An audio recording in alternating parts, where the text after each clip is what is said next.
Mag-uuma og mais sa usa ka hinterland barangay sa Upol, Misamis Oriental.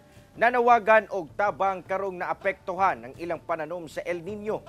Halos katunga sa ilang tanom nga mais ang nadanyos tungod sa hulaw. Ani ang RTV Presents ni James Pauloya. Usa ang barangay Bagukbok sa Upol, Misamis Oriental ang nag-unang producer og mais sa tibuok munisipyo sa Upol.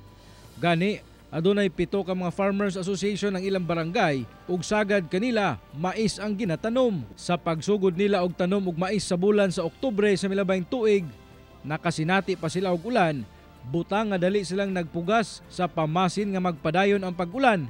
Apan pagsulod sa tuig 2024, tumang kainit na ang ilang nasinati. Sumala sa datos sa Barangay Committee on Agriculture, sobra 50% sa mga mag-uuma ang naapektuhan sa El Nino. Panahon nga pag-siding nila, gaulan man to, then taas naman din ang init, wala naman dayon na kuan ni. Pagpamungkal, wala na po dayon maulan ni. Failure gyud o daghan man ang naapektuhan gyud sa mostly ang mga kuan.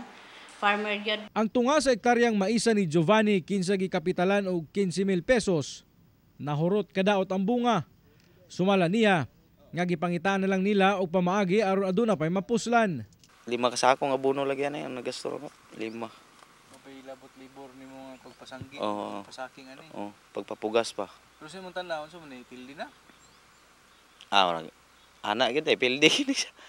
O gid may kuan na pildi kini siya. Sumala sa mag-uuma nga tulo na kuno ka bulan kining iyang tinanom nga mais. Apan mubo gihapon ang punuan niini og perting kagamay ang iyang bunga. Resulta na matud pa kini sa hulaw o tumang kainit nga ilang nasinatian dinhi sa ilang lugar. Panawagan nila sa gobyerno nga unta mahatagan og konkretong solusyon ang ilang problema sa ilang pagpananom. Nang hinaot ang hugpong sa mga mag-uuma og mais sa barangay Bagukbok nga unta mahatagan og importansya ang ilang sektor, ilabi pa nga sagad kanila nagsalig lang sab sa pag-uma.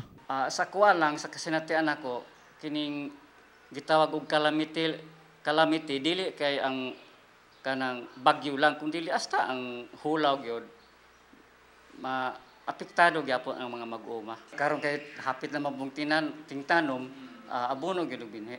Nagpadayon sab ang damage assessment sa Upol Municipal Agriculture Office ug nanawagan sila sa mga mag-uuma nga ipa-insure ang ilang mga tanom sa Philippine Crop Insurance Corporation tungod libre lang kini. Mag-apod-apod sab kuno sila og mga hinabang sa mga apektadong corn farmers. Kaya na may generate nga list sa farmers nga affected.